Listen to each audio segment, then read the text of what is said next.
Hi, it's Julie King here from StouffvilleConnects, and I'm here with Joe Whitfeld, who's the candidate for the NDP party in Ridges-Markham. Joe, thanks for being here today. Thanks, Julie. Thanks for having me here. Now, of course, people are pretty well versed with the parties at a provincial level, but sometimes they are not sure where the local candidates stand, and you're a new candidate to the riding. Yeah. So could you introduce yourself for us? Sure, yeah. My name's Joe. I'm a school teacher. I originally went to school for politics as well, but I've always stayed passionate about politics and kept up on the issues.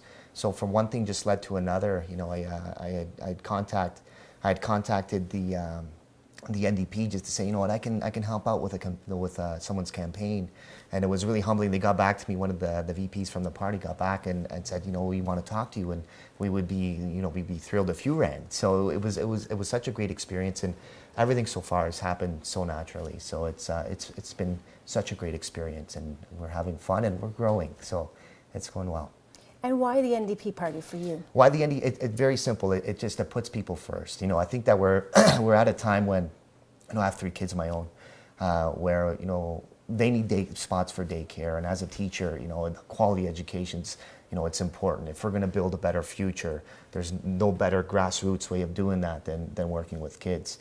And also, you know, for young people trying to find jobs out there, it's tough. You know, it's really tough to get your feet set in the ground. And so the NDP party is you know, with regards to all of the policies and the platforms, it's basically about people. And over here in Ridges-Markham, it's, you know, we're talking about the kids, the workers, and also our senior citizens now. You know, we need to really address the situation. Mm-hmm. Like, it's, you know, provincially, it looks like the people that are retiring, it's going to double within 25 years. But when you take a look at the numbers here, it looks like it could happen in 15. So, you know, all of these issues in terms of putting people first just completely resonate with me. Obviously, the Liberals have been in power now for 8 years, so we're pretty familiar with what they've done, their track record, and where they say they're going. Mm-hmm. What would you do differently? Let's tackle some of the key issues, what you and your party would do differently. Absolutely. Let's start with healthcare. Healthcare. Yeah, no, it's a great time for healthcare. You know, I think what we really want to change, the big change, is that instead of having the local health integration networks, the LHINs, that it's something that we put communities first, where we put patients first. You know, like when I look at what the Liberals have done with LHINs, I mean, it's a great idea, you know, in terms of having different groups that look at the communities.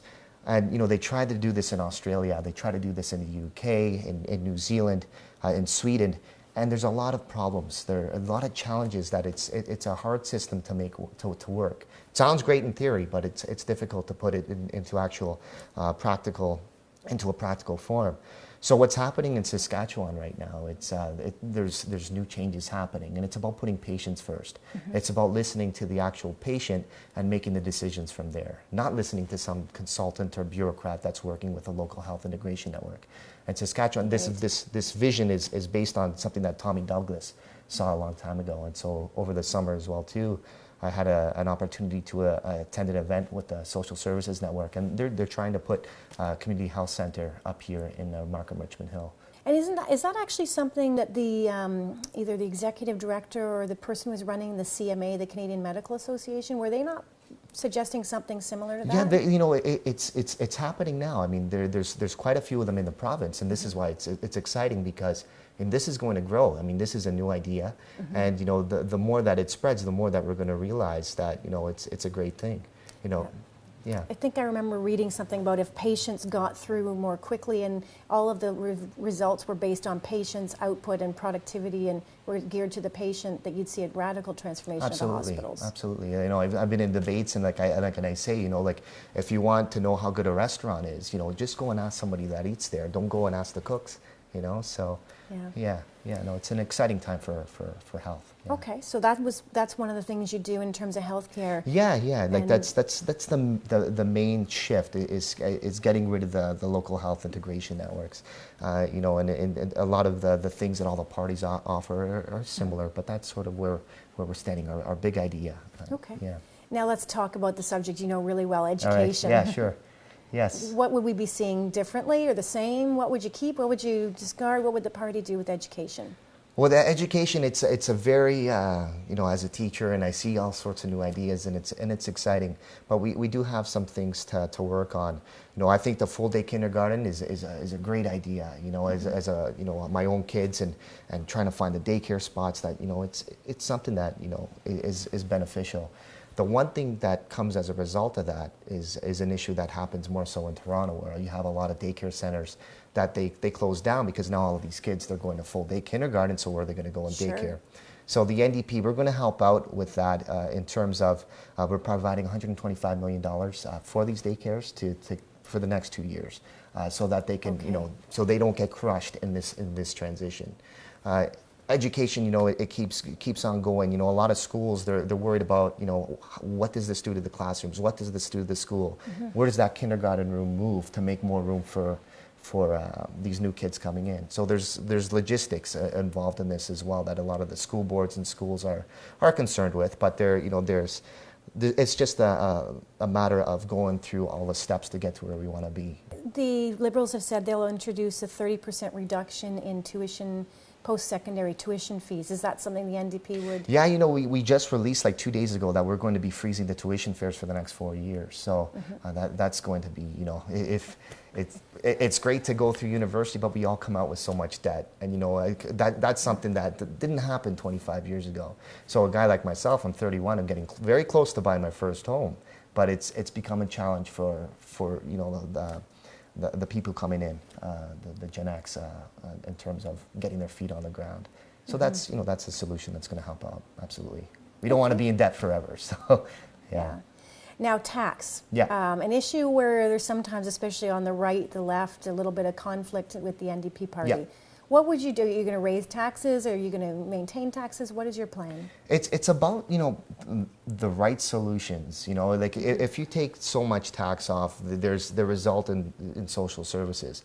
So we have to see what makes sense. You know, and we hear about the HST. You know, and I go and I talk to business owners and I talk to manufacturers, and they like the HST because it helps them keep their businesses. You know, we've lost 300,000 manufacturing jobs over the last recession, but the only problem is with the HST is that no one foresaw that the gas prices would jump by 30%, and no one saw that the hydro would go up so high. So what we're doing is we're taking a look at this and like, okay, well, what we'll do is we'll make it make sense. You know, we'll take it off a little bit off the gasoline, and we'll take it off the hydro as well too. So these are solutions that make it more affordable for everyday families. So, but would you keep tax levels where they are right now? For small businesses, we would reduce it. You know, some of the other parties want to reduce the corporate tax slightly. So there's a slight change with the small business tax rate. But you wouldn't raise taxes or introduce new taxes? No, not that I have seen. No. Okay. Yeah. All right, now. Yeah. Ontario, NDP, we go back to Bob Rae, which sort of left things feeling like maybe Ontario would never consider NDP again. Where do you think Ontario is today, and what do you have to say to the people who are saying Bob Rae ruined it for the NDP party? You know what, it's all about new ideas. I was, I think, 10 when he first came around, so you know what, when we just got to be looking forward. I mean, every single party just needs to be looking forward. You know, I meet with some of the councillors and the other politicians.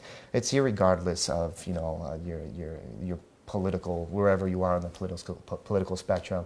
You know, we're just really about, for myself, I can speak for myself, and really just about creating a better future for Ontarians. So we know we need to be given a chance to have some of our ideas be heard, and you know what, we can go from there. And I suppose with the federal election, timing is positive for people to look at moving orange. Yeah, no, absolutely. You know, and it's great to be moving orange, but it's also great to be discussing a lot of the new ideas that are coming out. You know, we've always heard, oh, we want politics to have vision, we want new ideas. So we're starting to present them now. So, you know, I'm hopeful. Like, I believe in people. I believe that through history we always progress, and we are going to make the right decisions to get to the next step. Talk to me, if you could, for a minute about the Greenbelt Act and Greenbelt lands. It's quite controversial, especially in the Stouffville area where so many of our lands were captured. Yeah, yeah. With the Oak Ridges Moraine, there's we've been finding out that I've been reading some of the reports, and the water levels, the quality is sort of diminishing, and this is something that provides drinking water to 250,000 people. But there's a lot of concern from, say, a farmer that had quite a bit of land that was worth a bunch of money, and now suddenly the land values drop. There's also, I know, concern. I mean, you're coming out here to Gormley, thank you, on Woodbine, and there's this corridor where, you go through an industrial zone and then you hit Greenbelt, and right across the highway, you've got State Farm in Aurora with all this development going on. So there's some thought that the province needs to open up lands, like, for example, maybe swapping lands, or saying that 404 corridor should really be industrial, so we don't have trucks driving 15 minutes, but they can be having close access to the highway. Would you support? We have to go through an environmental assessment with everything that we do, and we have to be smart about it, because from 1986 to 2006, this province has lost 18% of its Class A or Class A farmland.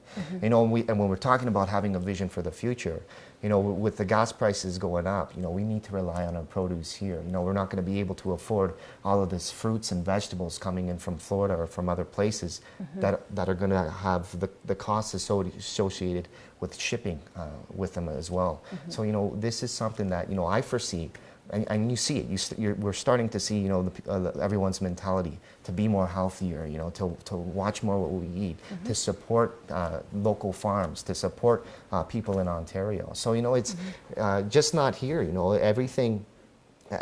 Everything needs to have a proper environmental assessment done. So you're saying you wouldn't be sure until you looked at the... Well, we'd have to see, like, as you're saying, that we have to, should we move it, should we trade it?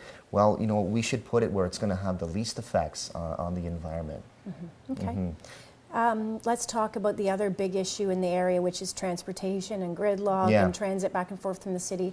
What is your party's plan, especially related to GTA and North GTA? Sure, like with transportation, we're going to be freezing the transportation, the costs. But the one thing that needs to be said is that when we look at what the councillors have done all throughout Newmarket, Aurora, and our riding as well too, they've been working together. They have a transportation master plan that goes all the way to 2031. And so we've been seeing improvements. We've been seeing the Viva system that comes up. And you know what, you can't build everything in a day. And I think we're getting there. One of the challenges, one of the biggest things, and one of the main reasons that got me going into politics as well was that 407. And I'm not the type of guy that wants to complain about the Liberals or Conservatives or anything like that. But I think that a lot of Ontarians, they don't realize that the major shareholder of that was sold to a company out in Spain. And Centris and Macquarie. And Macquarie is a company out in Australia.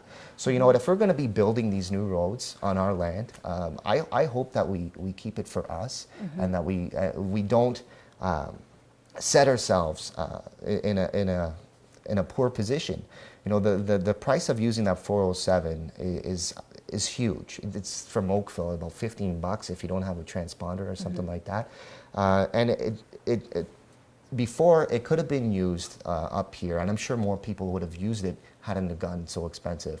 But there's not much we can do about it, because there's a 99-year lease on that. And these are things that we have to, when we're looking at decisions being made. I mean, this was something that was not a good idea from the get-go.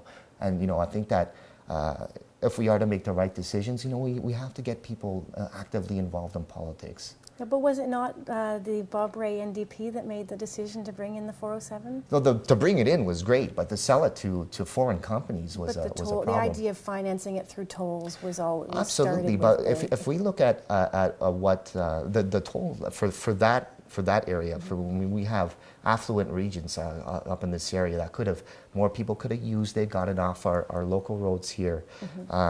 So it was a good solution to start off with, but now it's not a solution whatsoever.